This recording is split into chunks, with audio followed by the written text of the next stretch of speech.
السلام عليكم، اهلا بكم في قناة مانو للهاند ميد والكروشيه. النهارده هشرح لكم طريقة عمل ايس كاب حريمي او بنوتاتي بغرزة الضفيرة الثنائية. طريقته سهلة وبسيطة جدا جدا.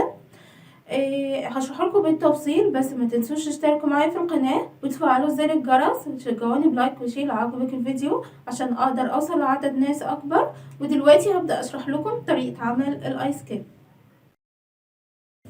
ودلوقتي هبدأ اشرح لكم طريقة عمل الايس كاب حريمي بغرزة الضفيرة. هو بيبقى عبارة عن بيبقى فيه أعمدة بلفة وغرزة ضفيرة في نفس الوقت. طيب هنبدأه ازاي؟ بداية كده عشان اعمل الايس كاب ده وانفذه بحتاج مقاسين: مقاس دوران الراس والطول الكلي للايس كاب. فانا بالنسبة لي مقاس دوران الراس 52 سنتي، لان انا هعمله بنوتة صغيرة يعني عندها حوالي 22 23 صغيرة 22 23 سنة انساتي يعني. اوكي. وطول الكل للايس كاب هيبقى عبارة عن كام سنتي؟ 25 سنتي، من 23 ل25 سنتي. طيب عشان ابدأ هنعمل قطعة كده من الكمر بتاع الايس كاب. هو بداية كده الايس كاب واحنا هو بيبقى شكله كده. هنبدأ نعمل الجزء ده، وبعد ما بنعمل الجزء ده هنبدأ نكون غرزة الضفيرة والأعمدة بلفة اللي انتوا شايفينها كده في نفس الوقت. هنبدأ دلوقتي مع بعض. بسم الله. هرتفع ب10 غرزة سلسلة. انا بالنسبة للادوات انا هستخدم ابرة مقاس 5 ملم وخيط صوف. طبعا انت على حسب سمك الخيط اللي انت بتشتغلي بيه بناء عليه بتعملي بتستخدمي مقاس الابره او سمك الابره المناسب لسمك الخيط اللي انت بتشتغلي بيه. اوكي.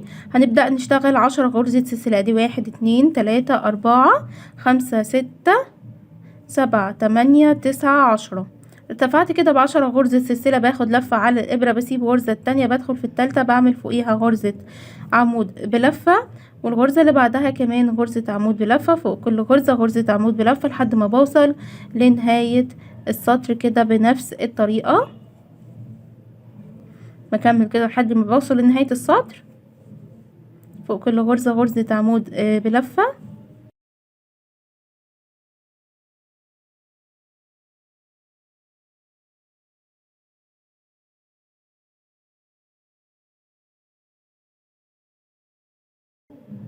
كده وصلت كده لنهاية السطر من غرزة العمود بلفة. الخطوة اللي بعد كده برتفع ب2 سلسلة، الف القطع كده بالشكل ده، بدخل في الحلقة الخلفية من الغرزة وبعمل فوقيها غرزة عمود بلفة. الحلقة الخلفية من الغرزة واعمل غرزة عمود بلفة، بشتغل فوق كل غرزة غرزة عمود بلفة في الحلقة الخلفية من الغرزة لحد ما بنوصل لنهاية السطر كده بالشكل ده.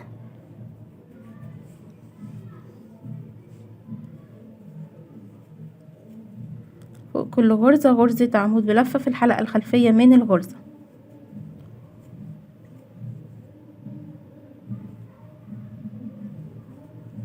وصلت كده لنهاية السطر. الخطوة اللي بعد كده برتفع ب2 سلسلة. تمام. وهشتغل برضو فوق كل غرزة غرزة عمود بلفة في الحلقة الخلفية لحد ما بوصل لنهاية السطر، وبرتفع بالشكل ده فوق كل غرزة غرزة عمود بلفة في الحلقة الخلفية لحد ما بتوصلي لمقاس دوران الراس اللي انت بتعملي لها الايس كاب. طبعا انت على حسب مقاس دوران الراس، وانا كنت شارحه لكم جدول مقاسات دوران الراس او جدول مقاسات الايس كاب عامه. هسيب لكم اللينك الجدول في الوصف اسفل الفيديو. فهكمل لحد ما لما بوصل لمقاس الدوران، وهرجع اوضح لكم هشتغل ازاي. انا كده ارتفعت لحد ما وصلت للطول اللي محتاجاه من مقاس الدوران. الخطوه اللي بعد كده هنبدا ان احنا نعمل ايه؟ نقفل الجزئين كده على بعض بحيث ان احنا نشتغل على جزء دائري او قطعه دائريه. طب احنا هنقفل الجزئين دول ازاي؟ بدخل في الغرزه والغرزه المقابله ليها كده بالشكل ده، وببدا ان انا اعمل غرزه حشو، والغرزه والغرزه المقابله ليها واعمل غرزه حشو بالشكل ده، الغرزه والغرزه المقابله ليها لحد ما بنوصل لنهايه الغرز كلها اللي عندنا. كده وصلت لنهاية السطر. الخطوة اللي بعد كده هرتفع ب2 سلسلة، وهلف الجزء ده بتاعنا كله كده، الكمر اللي احنا عملناه مع بعض هنلفه كده. تمام. وهعمل ايه؟ هشتغل 5 غرزة عمود بلفة. فدي اول غرزة. الغرزة اللي بعدها 2 3 4 ادي كده 5 غرزة عمود بلفة. بعدها بنبدأ نكون غرزة ضفيرة، باخد لفة بسيب غرزة تانية، بدخل في التالتة بعمل فيها غرزة عمود بلفة، والغرزة اللي بعدها كمان غرزة عمود بلفة.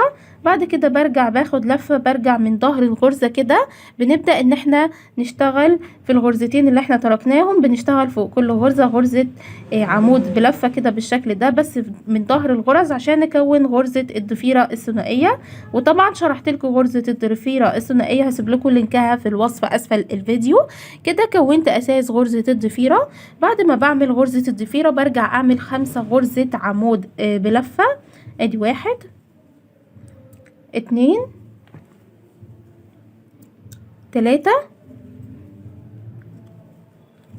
4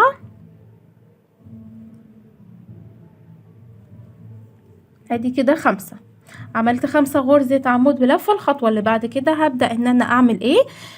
هاخد لفة، هسيب غرزة التانية، هدخل في التالتة هعمل غرزة عمود بلفة، والغرزة اللي بعد كده هعمل فيها غرزة عمود بلفة.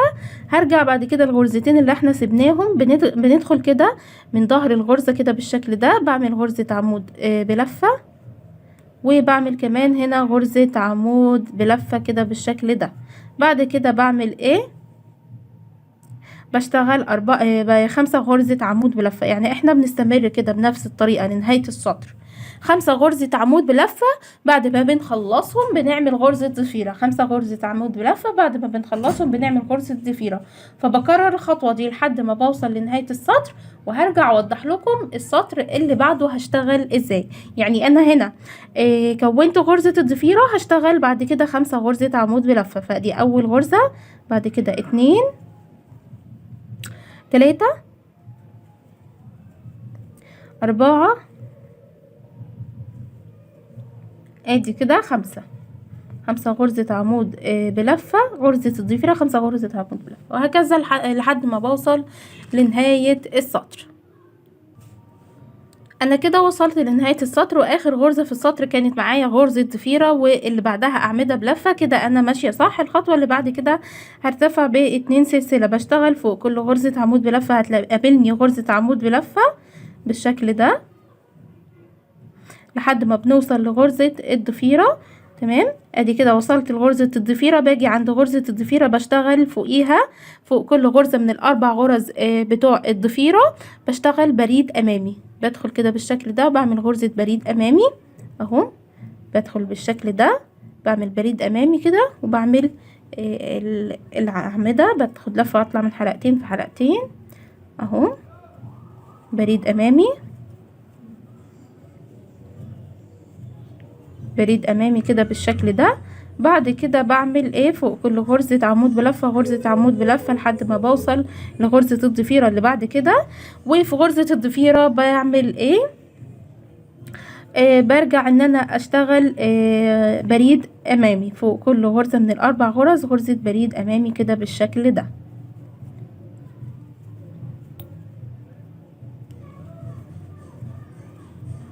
بكرر الخطوات دي لحد ما بوصل لنهاية السطر.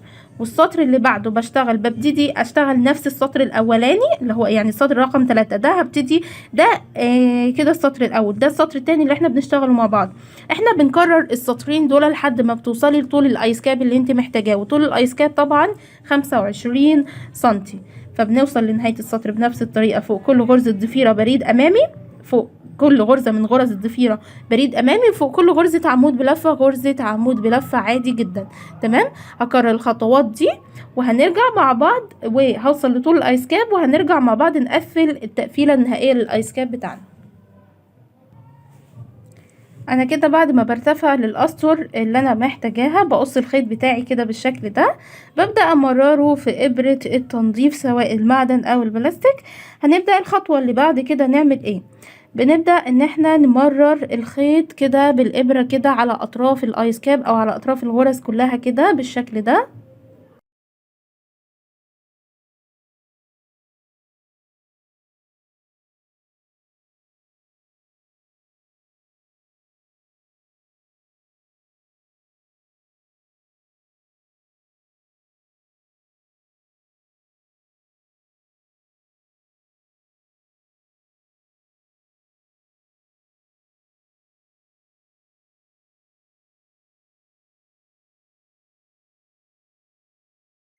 وصلت كده للنهاية. بعمل ايه الخطوة اللي بعد كده؟ باجي بشد الخيط ده، بشده كده بالشكل ده بحيث ان انا اتفادى اي فراغ يبقى عندي. بعد ما بنشده بيبقى فيه فراغ صغير كده، بنبدأ ان احنا برضو بالابرة مش بنشيلها، نخيطه كده في بعض بالشكل ده، خيطة بسيطة كده.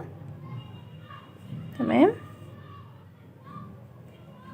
اهو. بعد كده ببدأ ان انا امرر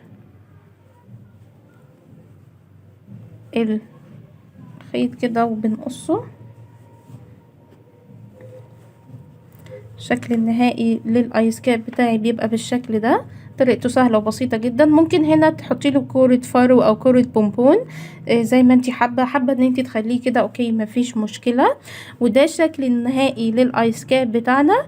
وكده بقى انتهيت من طريقه عمل ايس كاب حريمي بغرزه العمود بلفه، وفي نفس الوقت مدخلين فيه غرزه الضفيره. ودلوقتي وصلنا مع بعض نهاية الفيديو. اتمنى تكونوا استفدتوا وقدرت اشرح لكم طريقة عمل الايس كاب بطريقة سهلة وبسيطة. لو عندك اي ملحوظة او استفسار تقدري تسيبي كومنت اسفل الفيديو او على صفحتنا على الفيسبوك، هتلاقي اللينك موجود في الوصف اسفل الفيديو. ما تنسوش تشتركوا معايا في القناة وتفعلوا زر الجرس وتشجعوني بلايك وشير لو عجبك الفيديو عشان اقدر اوصل لعدد ناس اكبر. وتقدروا تتابعونا على الويب سايت بتاعنا او على صفحتنا على الفيسبوك وتويتر وانستجرام، هتلاقي اللينكات موجودة في الوصف اسفل الفيديو. اشوفكم على خير في الفيديو الجاي، والسلام عليكم ورحمة الله وبركاته. لا اله الا الله.